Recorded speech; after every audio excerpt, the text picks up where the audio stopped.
Joining me now is Beto O'Rourke, Democratic candidate for president. And Congressman, thank you so much for being here. Thank you for having me, Joy. Grateful. Thank you. Let's start with that threat. Can you give us an update on what was the response from the FBI? Has your campaign gotten a response back to that threatening tweet that was directed at you? If we have, I haven't heard of it yet. I think this is a pretty routine matter. If we're ever threatened by anyone, we turn that over to law enforcement, as I think the campaign did yesterday evening. But I think that Briscoe Cain makes our case for us, that no one should have a weapon designed for war that's used to kill people as effectively, as efficiently, in as great a number as possible, because it can be used, as he tried to do last night, as a tool of intimidation to try to change our politics based on violence or threatened violence. So with more than 10 million of these AR-15s and AK-47s out there, after the shooting at Walmart, 22 dead, 7 dead in Odessa, Midland, many, many more killed in communities all across this country, it's time to not only 47s, it's to bring them back home, out of our streets, out of our communities, out of our lives. That makes us safer. I want to talk to you a little bit about mechanically how that will be done. But before that, you're a Texan. Can you explain to those who do not understand this cultural phenomenon of essentially saying, I'm going to protect my Second Amendment rights and express that by threatening people and saying, come and get my guns, making implied threats of using the guns to hurt people or kill people as a tactic? Yeah, I would not want to leave your viewers with the impression that that is a sentiment widely shared in Texas. In fact, I've spent a lot of time in Representative Cain's district, met his constituents, and what he said last night, the way that he's acted, his use of firearms to try to intimidate people, that's not reflective of this state. Gun owners, non-gun owners alike, Republicans and Democrats, no matter where you live in these 254 counties, we are proud of gun ownership, but responsible gun ownership that would never entail threatening somebody with that firearm. And so using guns to hunt or for self-defense makes a lot of sense to us here in Texas. But having a weapon of war, and even from those Texans who own AR-15s, they've told me this themselves, I don't need this. I don't need it to hunt. I don't need it to protect myself. It was fun to use. I like taking it out to the range. But if giving this back or cutting it to pieces or selling it to the government helps to keep us safer, then by all means, let's do it, because they'll tell me I have kids in school as well, and they ask me whether it's a matter of when or if a killer is going to come into their school and take the lives of their fellow students or take their kids' lives. So, look, we're either going to let the NRA set the terms of this debate. We're going to either allow Briscoe Cain to set the terms of this debate, or we will allow the American people, including March for Our Lives, which has come out with an incredibly ambitious proposal to bring peace to this country and do something about the 40,000 gun deaths that we see every single year. That's who we should be listening to right now. That's who I'm listening to, as well as people all across this country who want to see us actually do something about gun violence. So I've been in a wormhole in preparing to interview you today about previous successful efforts in this country to ban firearms. So you know that you cannot have a Tommy gun anymore or a machine gun anymore because that was successfully outlawed. There's something called the National Firearms Act that actually used a tax on those weapons that didn't even touch the Second Amendment issue. So the idea of taxing them, and then if you have one that you didn't pay the taxes for, that's a way to do it. How mechanically, how actually would you implement the policy that you would want to see happen?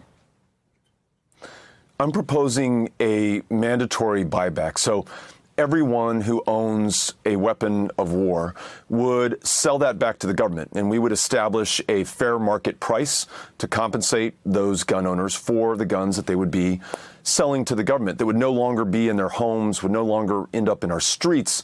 So that is the preferred course. But I also fully intend, upon listening to everyone, gun owners and non-gun owners alike, on this issue, if there is a better way to get them off the streets or to ensure that they are never used against us, I'm all ears. But after listening to people, including owners of AR-15s, this makes the most sense to me. Now, it will obviously require us to work with Congress and the constituencies of those members of Congress who I've been going out and talking to and listening to and who are there. And you mentioned that public polling is already beginning to reflect a seismic shift on this issue in America. It just needs to be reflected in our representation in Congress, it needs to be reflected in the person who's in the White House. So I know that we can lead that effort. I know that America is ready. And I know that we have so much leadership out there with Moms Demand and March for Our Lives and others who are making sure that this country is ready to finally move on this issue after decades of inaction.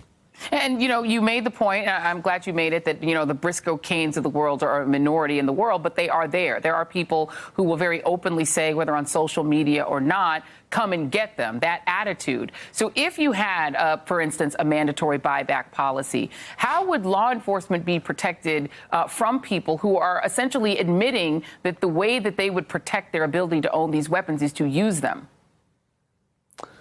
My faith, my confidence is in the people of this country.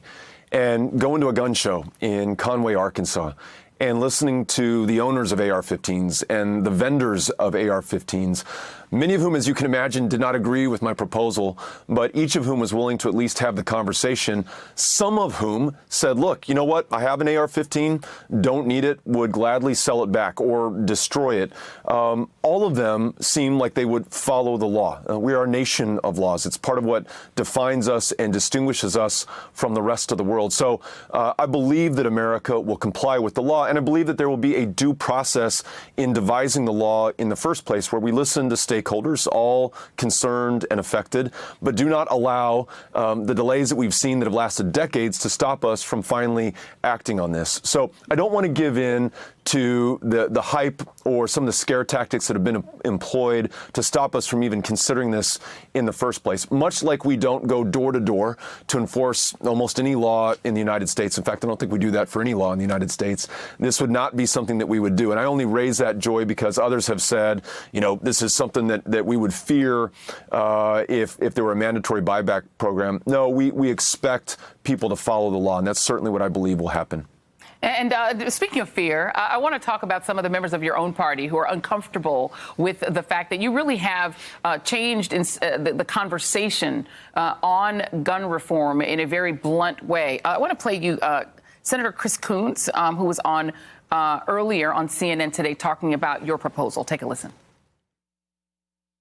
Are you supportive of a mandatory buyback program for all of those weapons, all of those assault rifles on America's streets right now? I am not. And I frankly think that clip will be played for years at Second Amendment rallies with organizations that try to scare people by saying Democrats are coming for your guns. You worried about that? No. And Chris shouldn't be worried about it either. And look, first of all, I wish him all the luck in the world in being able to pass mandatory universal background checks in the United States Senate. And I know they've been working on it ever since at least 2013 after Sandy Hook to no avail thus far. But if he begins by allowing the NRA to set the terms of the debate, then we may have lost this before we've even begun. Let's instead of being worried about the NRA or the response to this very sound policy proposal, let's instead be worried about the fact that you have kids being shot by AR-15s and AK-47s in this country, kids who are afraid of going to school after this weekend on Monday, not knowing if they themselves will face a gunman. People in my hometown of El Paso, Texas, fearing going into a Walmart because they fear that they have a target on their back right now because someone was able to legally purchase an AK-47 and drive that weapon 600 miles and open fire on people innocently shopping before the first day of school in El Paso, Texas, before then one of the safest cities in the United States of America. That's what we should be afraid of and responding to right now. And those people, the survivors, the family members who've lost someone very dear to them, those are the ones who compel me. It is their judgment that I fear, not the NRA, not the polling, not the politics of this. Senator Coons' job is to define the goals and then help to bring this country around them. That's what I'm trying to do as a candidate, and that's what I will do as president. Beto O'Rourke, thank you very much. Really appreciate you being here tonight. Thank you, Joy.